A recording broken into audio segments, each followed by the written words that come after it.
Bonsoir à tous, il est 19h01.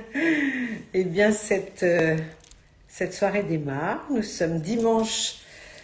Coucou, ça y est, bonsoir tout le monde. Vous pouvez entrer dans la danse. Nous sommes dimanche 25 avril. Et je vous dis un grand bonsoir. J'espère que vous allez bien, que vous avez passé un bon dimanche, que vous êtes joyeux, heureux, vous avez pu passer du temps ou en famille ou avec des amis.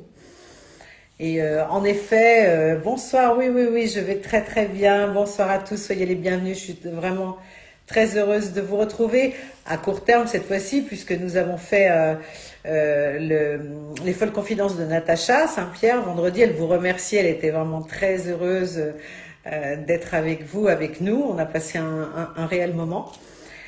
Entre-temps, eh bien oui, je travaille et je suis partie faire des petits repérages en mer. C'est pour ça que ce matin, je vous ai envoyé de très très bonne heure où il y avait vraiment personne. Un petit coucou, c'était très bien la mer, oui, merci beaucoup. Je suis en train de le dire. Alors ce soir, j'ai l'immense bonheur d'inviter Laurence Saillet. Voilà, Laurence Saillet, c'est une femme avec un grand F, c'est une femme, on peut dire, éditorialiste, chroniqueuse, journaliste, mais elle va nous expliquer, elle va nous raconter sa vie parce qu'on la connaît peu. Et c'est quelqu'un qui est assez discrète sur son parcours, sa vie, etc. Et je suis sûre que vous allez être très intéressés par tout ce qu'on va apprendre d'elle ce soir. J'attends un petit peu, voilà, vous nous rejoignez, vous êtes tous là. Voilà. Coucou, des petits coucous, des petits bisous, des cœurs. Voilà, on essaye d'aller bien en tout cas. On n'a toujours pas, moi j'ai pas vraiment de grandes nouvelles à vous annoncer puisque on ne redémarre pas les concerts tout de suite, comme vous le savez. Hein. De toute façon, l'autre jour, Jean Castex n'a même pas abordé la question de la culture. Donc voilà, on continue à vaincre cette période assez difficile. Donc, vous arrivez tous. Je vais rentrer en connexion sans plus tarder avec Laurence qui m'attend, je le sais. Et nous aussi, on l'attend. Ça tombe bien. Voilà. Laurence qui va nous rejoindre dans quelques instants. Très court maintenant. Il est 19h03. Bienvenue. Bonsoir Laurence. Bonsoir. Comment vas-tu? Merci beaucoup déjà pour cette gentille invitation et je suis ravie. Eh bien, également, c'est partagé. Alors moi, je te remercie vraiment parce que tu es une femme très occupée. Comme toutes les femmes en fait. De par tes nombreuses, voilà, très très occupées, et tu prends quand même, on est dimanche soir, et c'est un grand bonheur de prendre cette heure ensemble de folles confidences où on va, eh bien, mieux te connaître parce qu'on te voit beaucoup, on t'admire, on t'écoute, voilà, et savoir à quel point, évidemment, c'est difficile. Bon, ils sont gentils, hein, des bisous de Corse, les deux plus belles femmes du monde, ben dis donc, on a des jolis mots qui arrivent. Bonsoir, bonsoir à tous. Voilà. Donc, comment vas-tu déjà? Très bien, très très bien. Je suis heureuse qu'il y ait du soleil, qu'on voit un peu la fin du confinement arriver malgré tout. Oui. Et on a l'impression que on va quand même rentrer dans une phase plus heureuse. Voilà, c'est ce que j'ai envie de me dire ce soir. C'est vrai. Parce que le dimanche soir, en général, il vaut mieux avoir des pensées positives. Ben oui, toujours positif. Et puis, on se dit, c'est vrai que le temps, le soleil influe énormément sur notre morale. C'est obligé. Ben, l'année a été tellement difficile que vraiment, rien qu'aller un tout petit peu dehors, c'est déjà du bonheur, quoi. C'est vrai.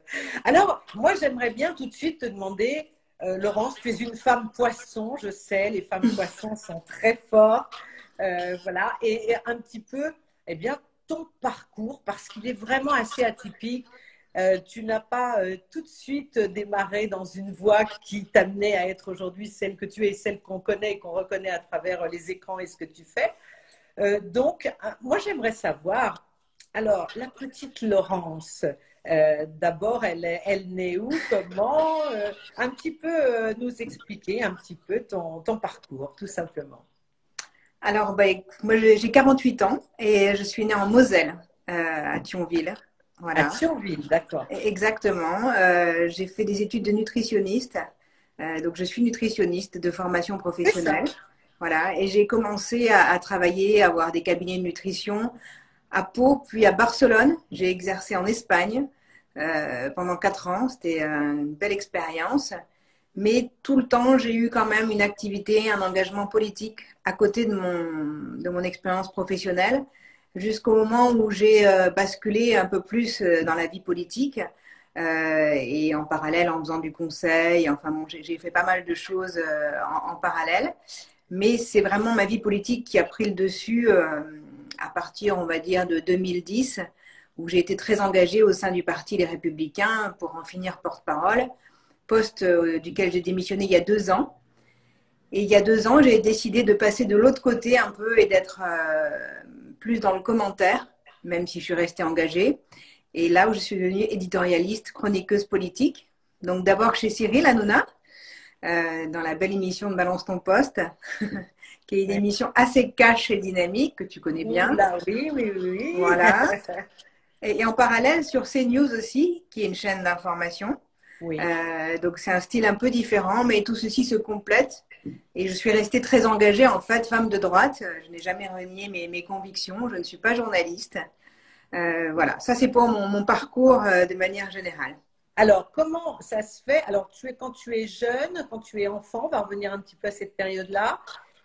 Tu as des passions déjà? Tu t'intéresses, qu'est-ce que tu aimes quand tu as entre 8 et 15 ans, en pré-ado, comme ça? Est-ce que tu fais du sport, tu fais de la danse, qu'est-ce que tu aimes?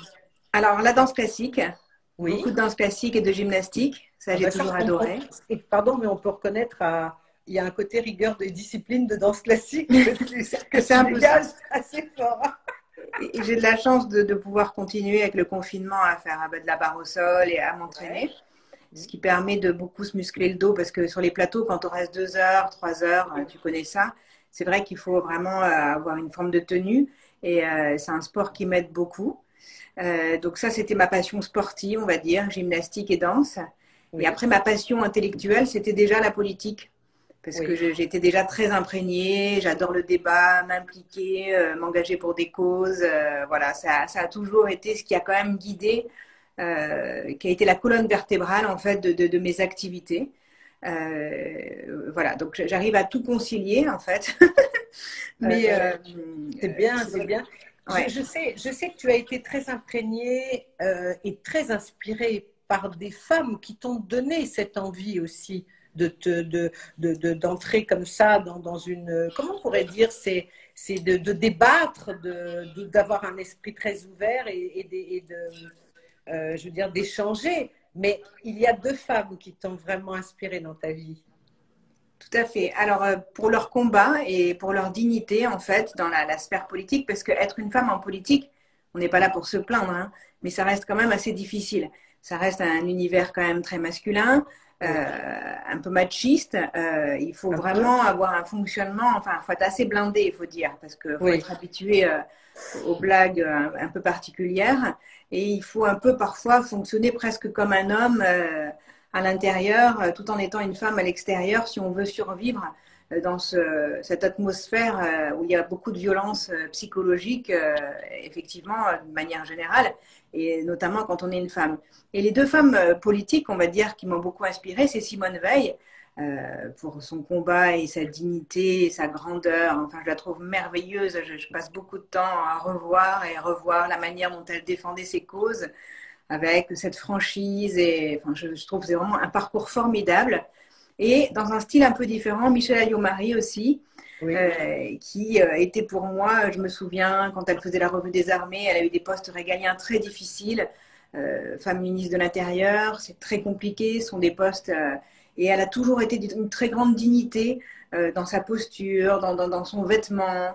Et vraiment, c'est vraiment des sans faute, je trouve, en image, en termes d'image et en termes de combat. Il y a plein d'autres femmes politiques qui ont fait des choses formidables, mais ces deux personnes en particulier m'ont marqué et inspiré.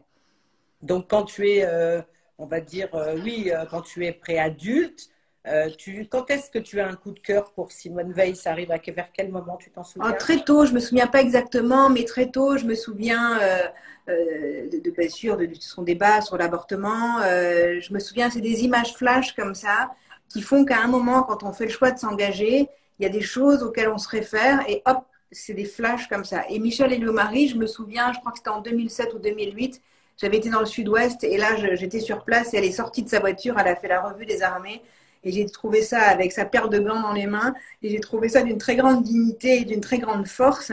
Et c'est vrai que cette image m'est toujours restée. Voilà, c'est des flashs comme ça, mais j'ai eu beaucoup l'occasion de discuter avec Michèle Alliot-Marie, pas avec Simone Veil.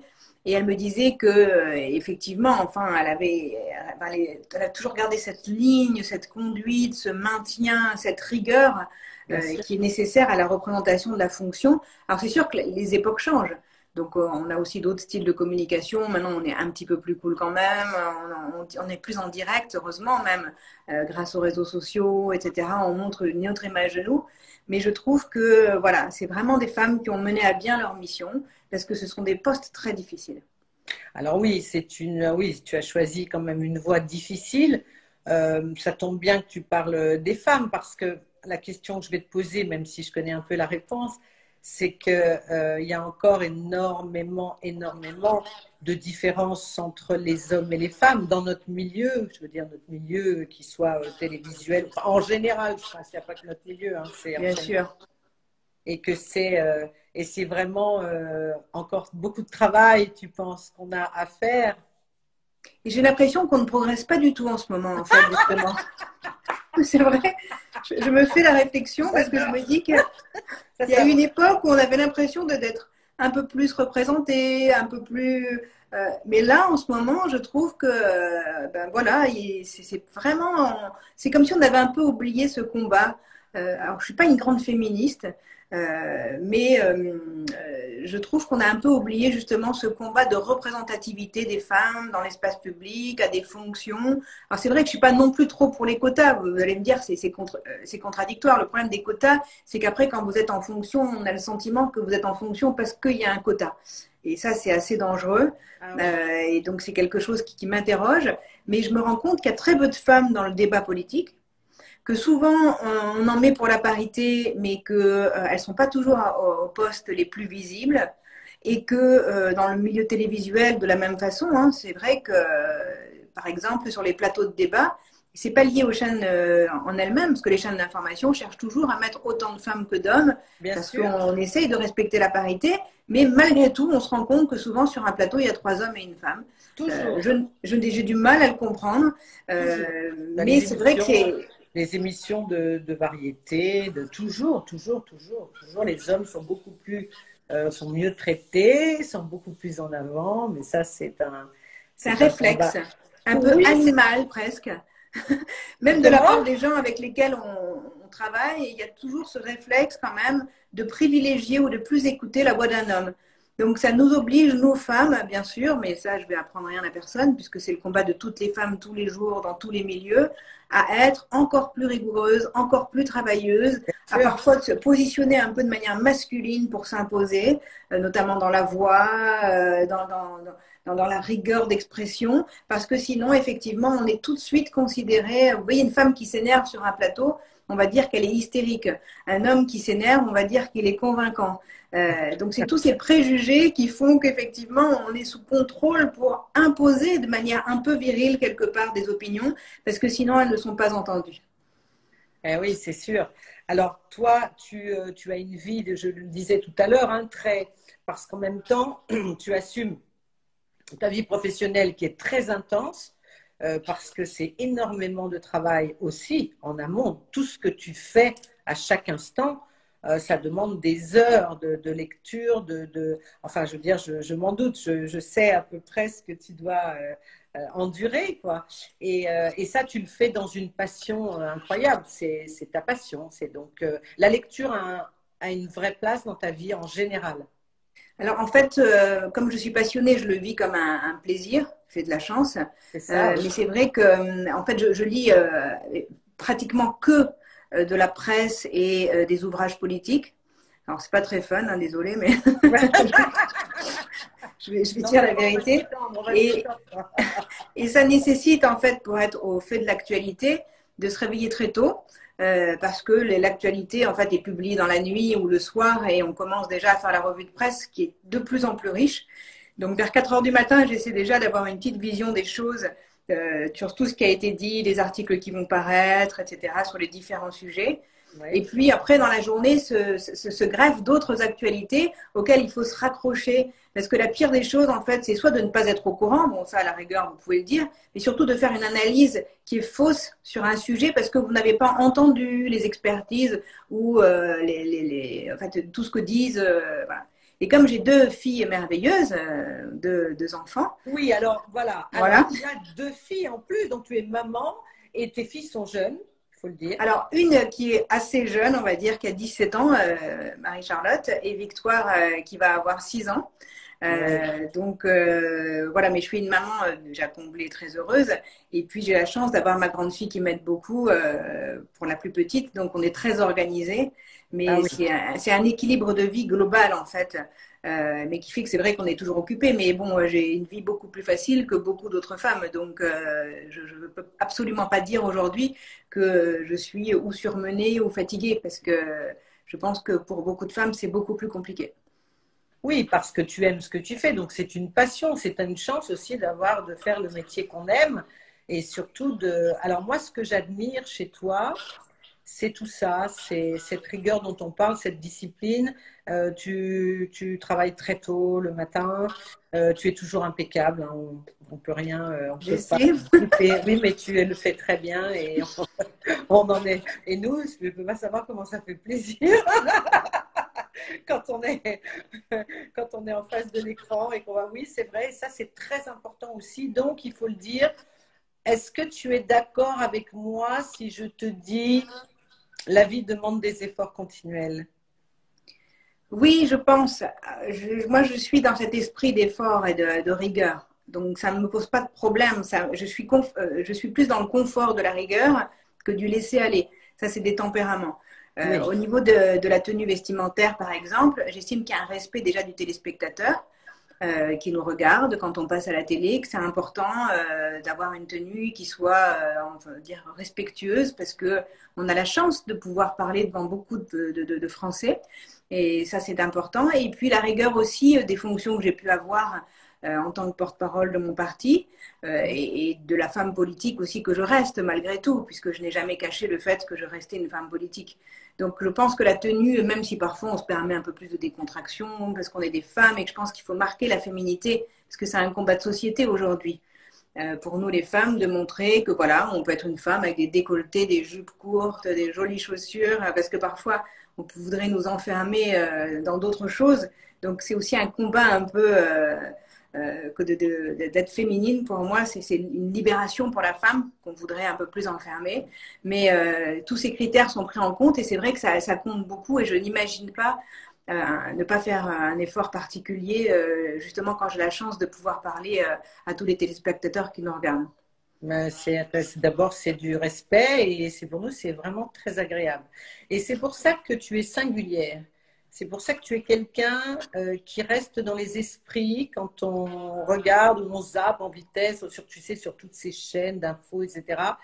Tu es quelqu'un qui, et je pense que Cyril aussi, t'a aussi, voilà, convaincu aussi de venir le rejoindre. Parce qu'au départ, C'est moi qui l'ai c'était pas sollicité. vraiment ta tasse de thé, tout ça.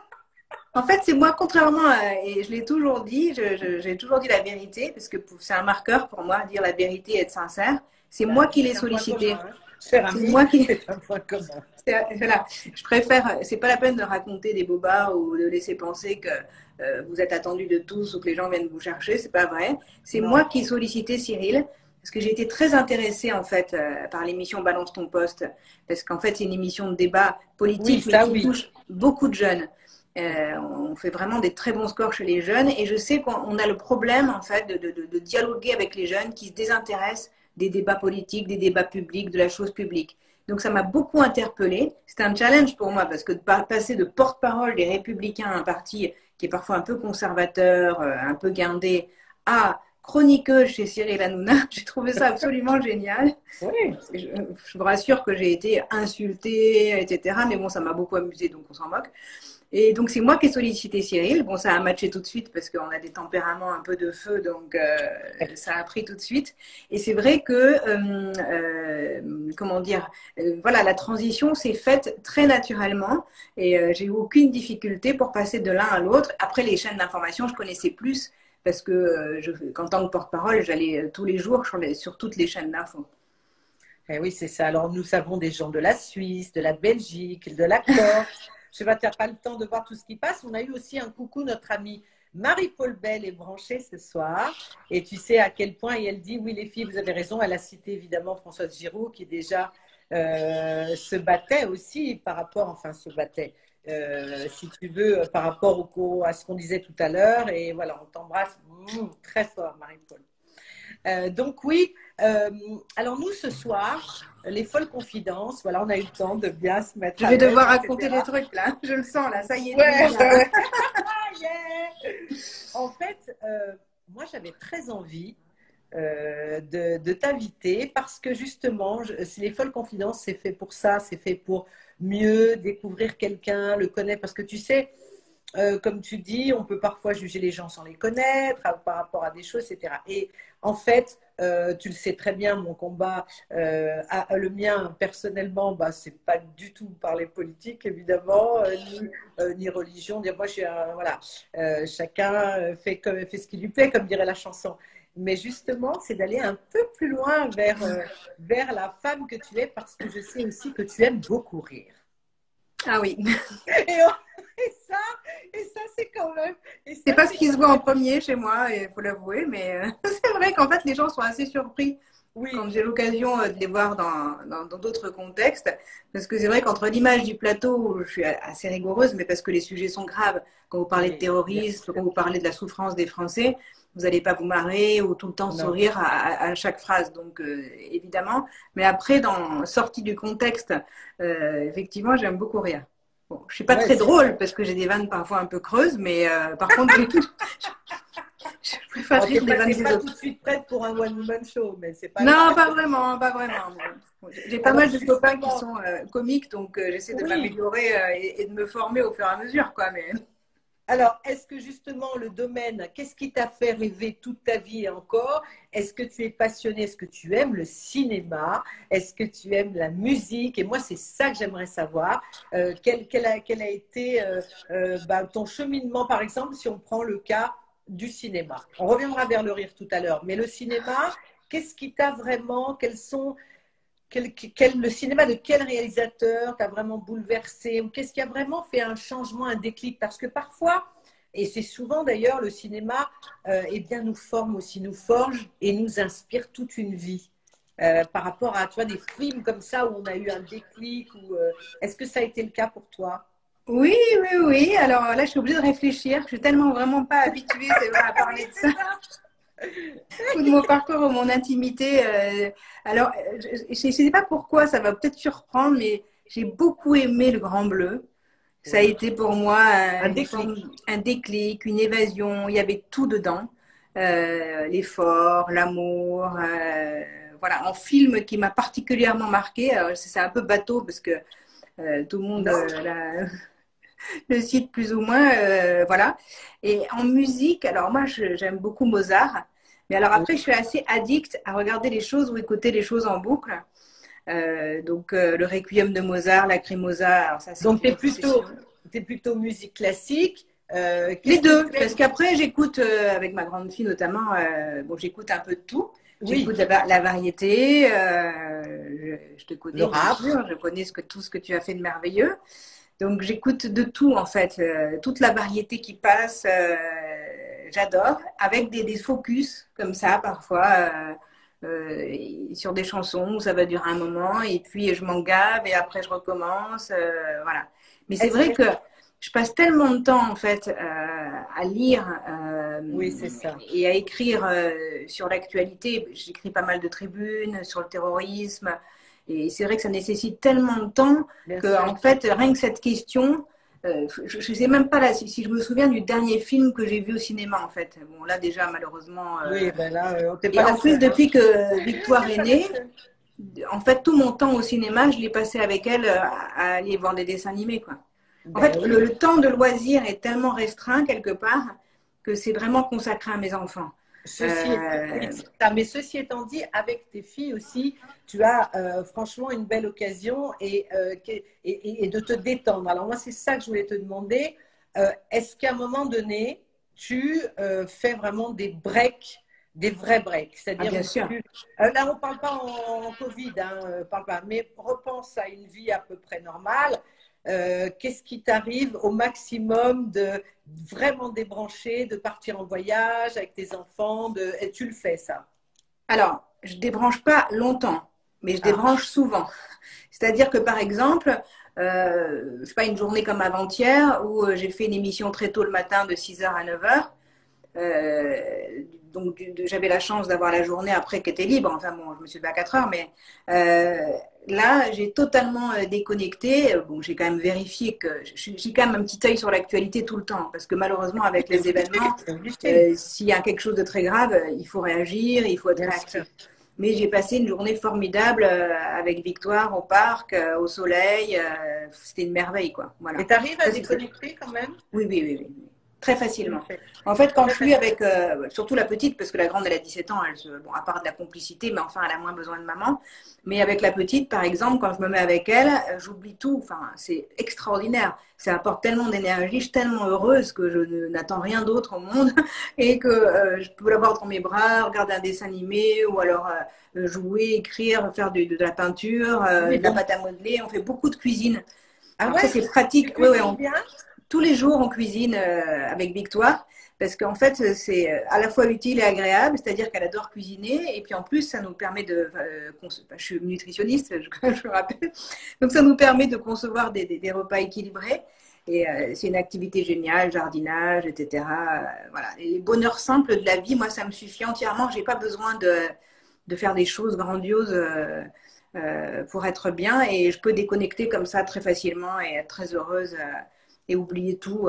Bon, j'ai pas de soucis particuliers, j'ai de la chance par rapport à beaucoup d'autres Français qui ont des difficultés professionnelles qui sont liées à la crise et qui sont vraiment en souffrance. Nous, c'est un métier qui n'a pas souffert vraiment de la crise.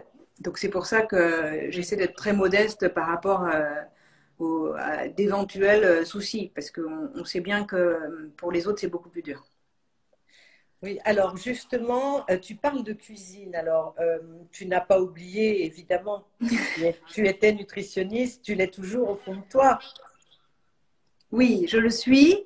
Après, j'ai toujours été assez cool dans Ah, l'approche de la nutrition, parce oui, que je faisais beaucoup d'amaigrissement, donc j'ai fait maigrir beaucoup de gens, de femmes notamment. Et c'est vrai que ça passe aussi par du plaisir culinaire, ça passe parce que tout ce qu'on veut durable doit être supportable. Donc dans les régimes, entre guillemets, que je préconisais, il y avait toujours quand même du goût, du plaisir, etc. Parce qu'un véritable amaigrissement, c'est un amaigrissement en fait qui dure. oui, Et on maigrit aussi vite en faisant des choses équilibrées qu'en étant dans la restriction absolue. Donc ouais. déjà, j'ai une approche de la nutrition qui n'est pas obsessionnelle et hyper rigide, exceptionnellement, parce que beaucoup de Il y a filles, mais Véronique de Villèle qui vient de nous rejoindre et elle demande une recette rapide, s'il vous plaît, pour maigrir. Alors, on manger de dirait tout quoi? dans On les va bonnes rien chercher, hein, quantités Véronique. On et dirait sans quoi exagérer. encore? Et c'est vrai que du coup, j'ai des réflexes de nutritionniste, Oui, mais après, je suis pas, par exemple, même par rapport à mes enfants, je laisse couler des trucs cool parce qu'au contraire, il faut pas trop mettre la pression parce que si on met la pression, c'est comme ça qu'on rend les gens addicts à la nourriture ou alors qu'on crée des problèmes nutritionnels. J'ai pas mal travaillé aussi pour des jeunes filles qui souffraient d'anorexie mentale. Et donc, je sais trop qu'il ne faut pas, justement, quand on est parent, être trop excessif par rapport à ce qu'on conseille à ses enfants. Donc, avec mes enfants, c'est plutôt cool, mais il y a toujours la petite touche quand même, effectivement, où il y aura toujours des légumes au repas, où on va faire le gâteau le dimanche, le gâteau yaourt qui nous évite d'aller après acheter des trucs plus sucrés, plus gras pendant la semaine. Ça existe aussi, on en achète aussi, mais la base, ça sera quand même le gâteau yaourt maison qui va faire les goûters. C'est des petits réflexes comme ça. Et en fait, en nutrition, ce qu'on ne sait pas, c'est qu'on apprend vraiment à cuisiner beaucoup. Parce que la nutrition, c'est l'art de bien manger, c'est pas seulement l'amaigrissement. Et donc, on a une formation en cuisine qui est très importante. Donc, on sait à peu près tout cuisiner, sans être des grands chefs. Mais ça permet d'accommoder les restes, de créer des choses, et c'est très agréable. Alors, on me demande, toi, tu viens d'une famille, tu es fille unique ou tu as des frères et sœurs? Alors moi, j'ai une grande sœur du premier mariage de mon père et deux petites sœurs qui sont plus jeunes d'un second mariage. Alors, vous êtes quatre filles alors? Quatre filles avec des parcours totalement différents. Je suis la seule qui ait pris le virus de la politique et de l'ambition. Et ça, c'est relié à quelqu'un chez toi ou pas du tout? Pas du tout. Moi, je suis née dans une famille modeste. Mon père était installateur sanitaire. Ma maman était fonctionnaire à l'EDF. Personne ne faisait de politique en particulier. J'ai une vie très, très simple. Et donc voilà, ça vient de nulle part, mais c'est une passion depuis que je suis en âge de penser, on va dire. Et avec beaucoup, beaucoup d'ambition que j'assume. Souvent, on dit que j'ai les dents qui raillent le parquet.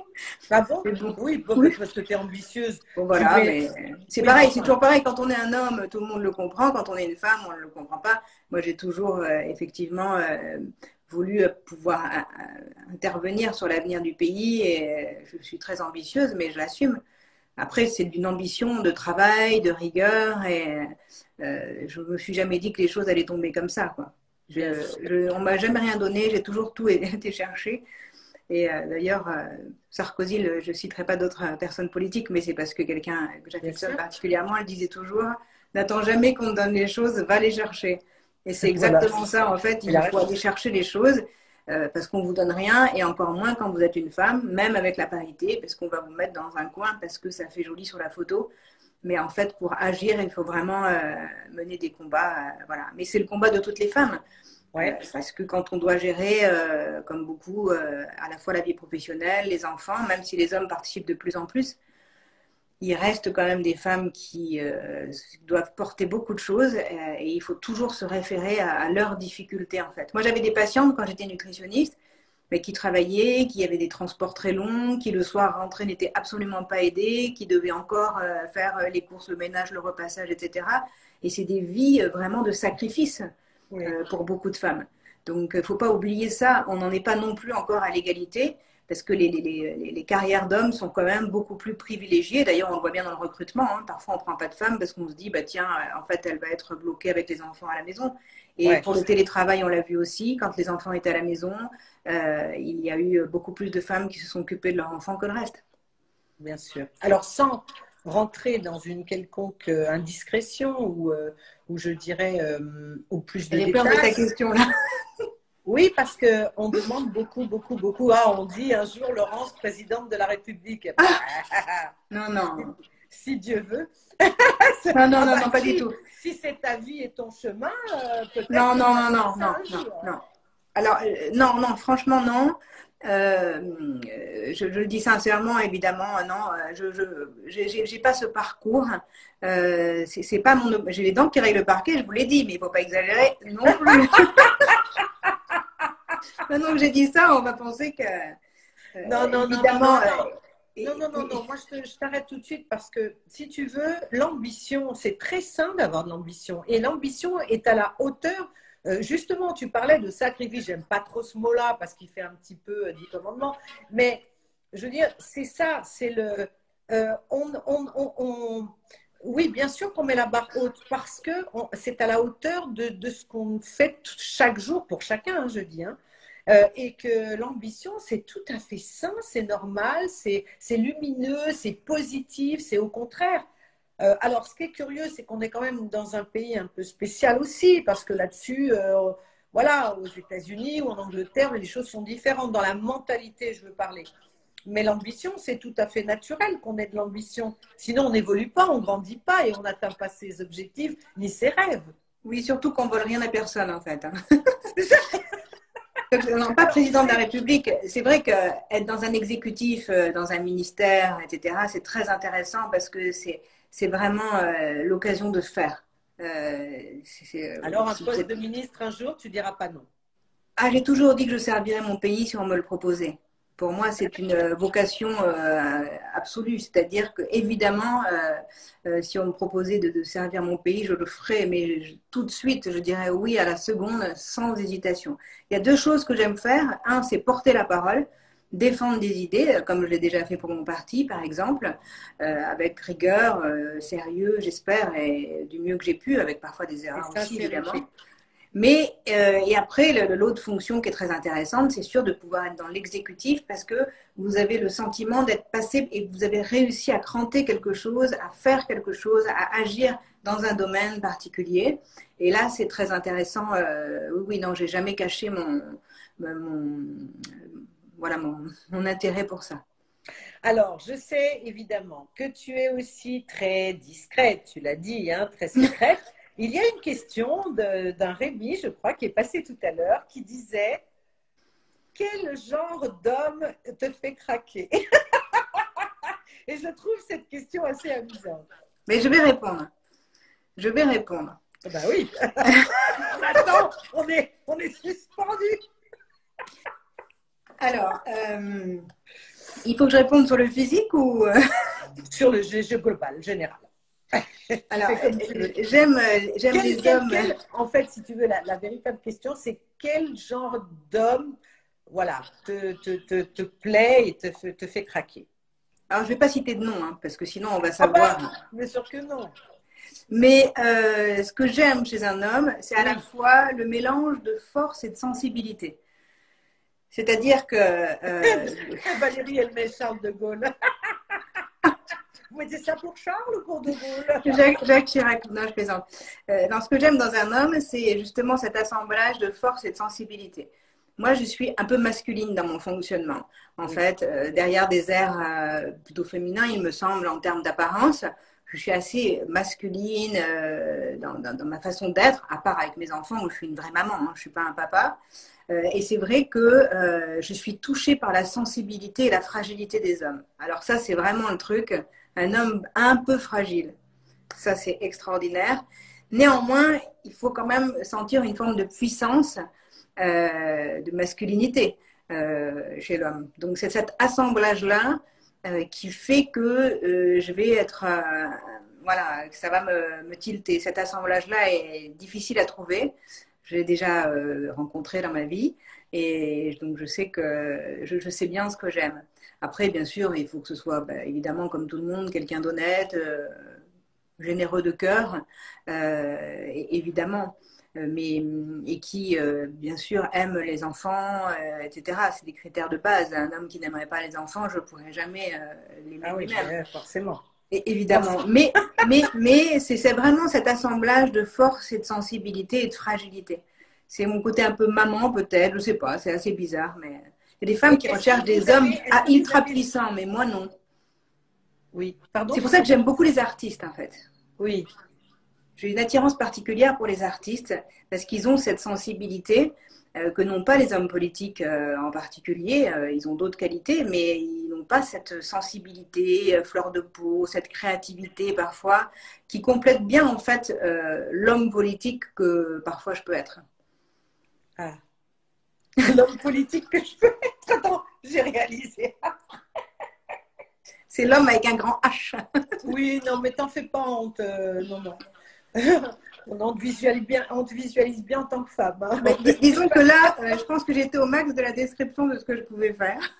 Bon, je préfère les bruns, ça si ça peut intéresser quelqu'un, mais par ailleurs, ça c'est un peu plus léger comme considération, on va dire. Laurence, est-ce que tu as quelque chose, qu'est-ce qui dans ta vie justement te donne cette essence, l'essence de ton moteur? Qu'est-ce qui a depuis ta naissance, hein, qu'est-ce que tu en penses, ou que tu peux nous révéler évidemment dans la mesure du possible, mais qui te donnerait cette énergie que tu as, cette volonté, ça viendrait d'où? De croyances, de quoi d'après toi? D'un ADN, de quoi?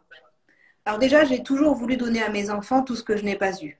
D'accord. Ça, c'est un moteur. C'est-à-dire que je ne vais pas revenir sur ma vie qui a été très difficile quand j'étais enfant et adolescente. Et j'ai toujours eu envie de... en fait, il y a deux processus quand on a des vies de jeunesse difficiles. Soit on reproduit, soit on fait un peu le contraire. Et c'est vrai qu'avec des parents plutôt absents, j'ai voulu faire le contraire naturellement. C'est-à-dire, mon objectif premier absolu dans la vie, c'est d'être une bonne maman. Ça, c'est la chose la plus importante. Ce que je ne sacrifierai jamais pour rien. Ni pour un travail, ni pour un poste, ni pour un homme, ni pour quoi que ce soit. Mon rôle de mère, c'est ce qu'il y a de plus important. Et à la fin de ma vie, je me dirais que j'ai réussi ma vie si j'étais une bonne maman. Ça, c'est voilà.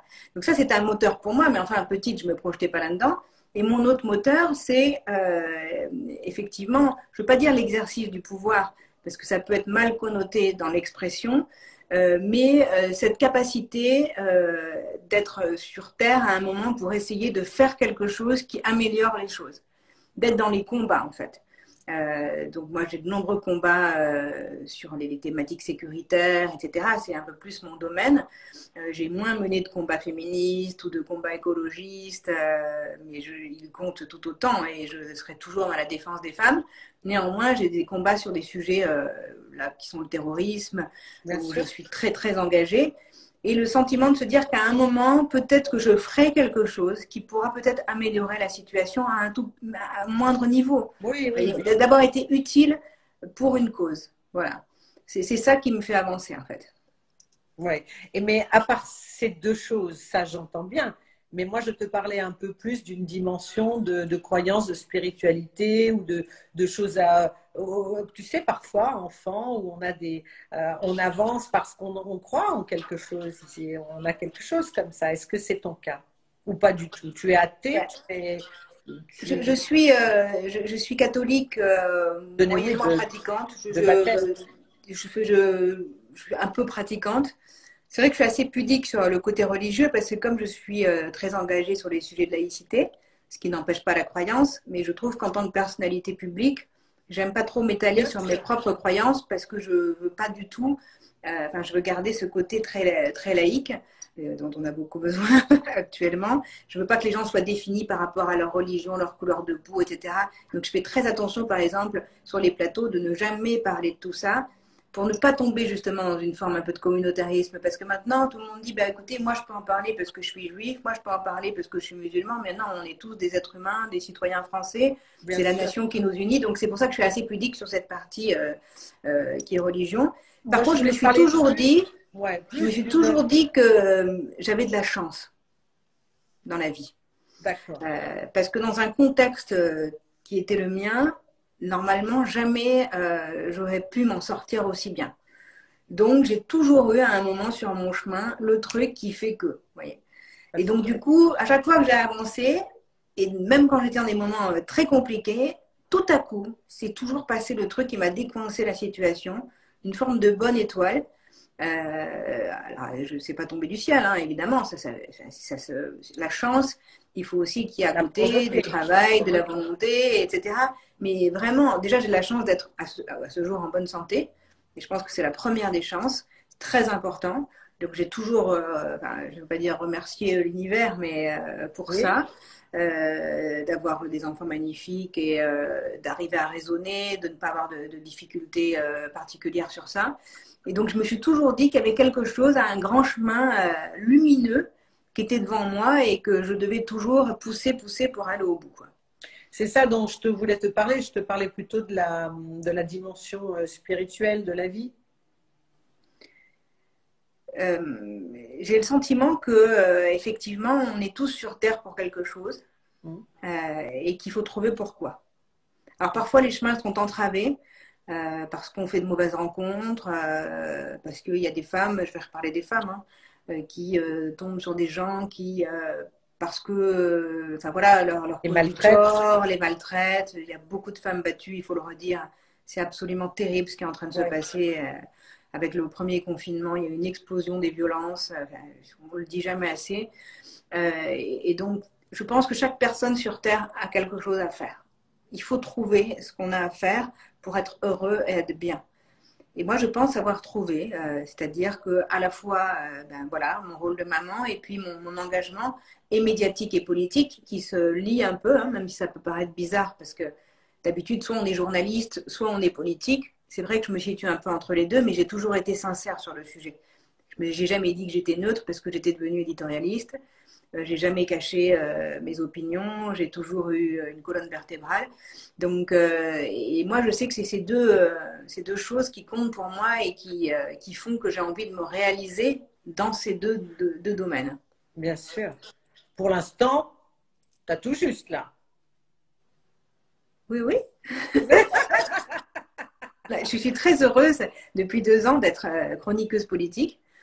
Oui, ça va faire 2 ans là, parce que j'ai vécu des choses formidables. J'ai découvert l'envers du décor en fait, Ouais. la vie médiatique avec toutes ses difficultés, ses joies, mais aussi son rythme qui est différent.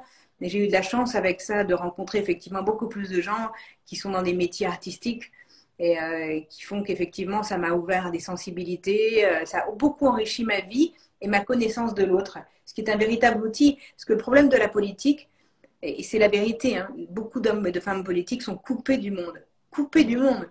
Donc ils ne peuvent pas prendre des décisions parce qu'ils ne savent plus du tout comment fonctionnent les choses.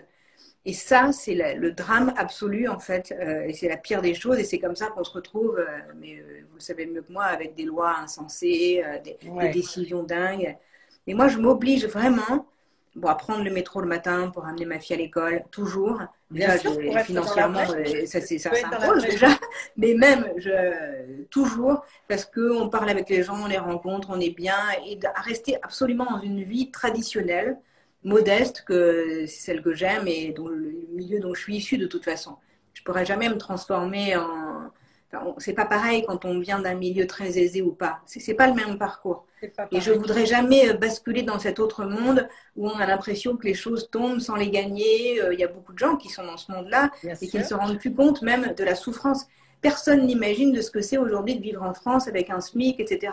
Mais moi, oui, ça je le sais et c'est ce qui m'a toujours tenue et éviter de dire des grosses bêtises dans des analyses. Parce que c'est vrai, quand tout le monde pleurait pour ci ou ça pendant le confinement, je rappelais à tout le monde que la priorité des Français, c'était déjà de pouvoir nourrir ses enfants, quoi. Alors, c'est parce que je vois derrière toi une très belle toile. Je ne vois pas très bien ce que c'est, mais c'est une lumière au milieu, comme ça, qui est derrière. Voilà, alors, c'est pas une toile, hein, parce que c'est Maison du Monde. Je préfère le dire. Parce que maintenant que j'ai expliqué que je vivais simplement, c'est un soleil. Non, mais ça n'a rien à voir. Non, mais c'est que depuis tout à l'heure. On pourrait penser que c'est un grand tableau, mais qui est... Voilà, j'ai beaucoup aimé, parce que voilà, je fais de la pub, bon, on a le droit, on n'est pas à la télé. J'étais à Maison du Monde, et voilà, c'est un soleil. Ouais, qui est le centre. Alors, il y a la coupure au milieu, c'est artistique, parce que dans mon esprit, il n'est absolument pas scindé. Mais voilà, c'est la lumière et la gentillesse et la bienveillance. Et c'est vrai que, en fait, en vieillissant, je m'améliore sur ces aspects-là. Oui. C'est-à-dire que j'ai appris déjà à chasser toutes les personnes négatives, les choses négatives, tous les gens qui vous veulent du mal, etc. Bon, j'en ai plein autour de moi, hein. Évidemment en politique, enfin, je veux dire, mais même dans le milieu que tu connais, hein, qui est le milieu de la télé, les gens sont très, très violents. Mais en fait, quand on met une carapace et qu'on renvoie pas les coups, on s'en fout en fait. On s'en fout, grave. Et donc, il faut les laisser végéter dans leur méchanceté. Oui. Et ça ne me touche plus. Non, mais au contraire, l'attaque et la méchanceté, la justice, etc., à tous les niveaux, on les remercie même parce qu'on apprend tellement de choses pour nous-mêmes et pour grandir après. Donc, je pense que c'est totalement... ça fait du bien. C'est là aussi sur notre chemin, quelque part, pour évoluer, non? Tu ne penses pas?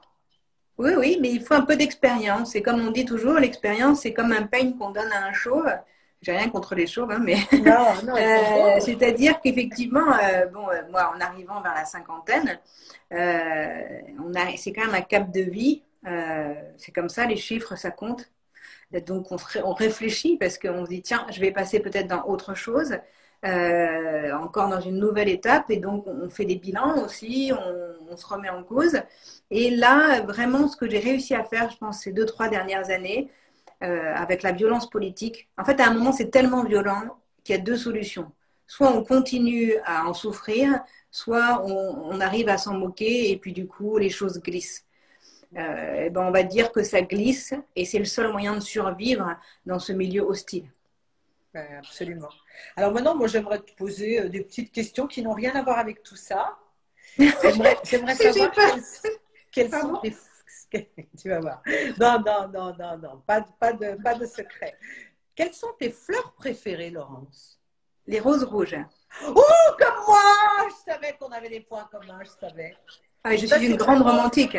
Tu kiffes, quoi. Tu Ah, adores les roses rouges. Mais en ah, général, voilà. t'aimes les Les fleurs. roses rouges, l'amour, ouais. Ah, À l'amour, l'ancienne, hein, avec vraiment. l'accent. Eh, c'est vachement rare quand même de t'entendre dire un truc pareil à l'image. C'est Non, sûr. enfin, je veux dire, Je oui. suis une très grande romantique, Est-ce que très tu es fleur une bleue. femme romantique? Oui. Très. Très. Je trouve que l'amour, c'est merveilleux. Moi, j'admire ces couples qui durent, ça n'a pas été mon cas, mais qui durent toute une vie. Enfin bon, après, ça ne doit pas être marrant tous les jours non plus, hein, soyons réalistes, hein. Et puis, il y a beaucoup de femmes pour qui ça dure toute une vie, et même d'hommes, et qui souffrent. Néanmoins, les grandes histoires d'amour, je trouve ça formidable. Vraiment, je trouve que c'est ce qu'il y a de plus beau au monde. Enfin, l'amour, ça vaut beaucoup plus que l'argent. Bien Euh, sûr. Nonobstant l'amour des enfants, dont on a parlé tout à l'heure, après, être totalement en fusion avec son alter ego, s'aimer, se dire que c'est pour la vie et tout ça, je trouve ça merveilleux. Moi, je vois qu'il y en a qui envoient des roses rouges. Ah, ça n'arrête pas. Merci. Là, c'est les roses rouges, les cœurs, les ouais. Non, mais je trouve que Oui, c'est des symboles qui sont très importants. Parce que c'est des choses qui calent quand même. Un homme qui envoie un bouquet de roses rouges à une femme, je trouve ça magnifique, quoi. Parce que c'est des choses, voilà, qui sont très représentatives, qui sont. Enfin, je pense que toutes les femmes peuvent dire ça. Je sais pas quelle femme n'a pas envie de recevoir des fleurs. oui, c'est vrai. Mais après, on aime plutôt, genre Marie-Paul, par exemple, elle aime les roses jaunes. Marie-Paul Belle. Alors Non, après, mais tout avec des dépend de belles qui gaffes à vous l'oreille. envoie les choses. Comment? Non, mais ça dépend, ça dépend. C'est vrai que bon, les roses rouges, alors déjà, on est d'accord là-dessus. Donc, on sait maintenant, vous savez tous, pour faire plaisir à Laurence, vous envoyez, vous savez quand elle est, voilà, une rose rouge suffit pour faire plaisir. Ah, mais bien sûr. Ah, mais Voilà. bien sûr. Tout à fait. Tout dépend de qui vous la transmet ou vous l'envoie. Mais c'est vrai que parfois on pense que ça fait cliché. La nouvelle génération, parfois, et encore on en revient, on disait oui.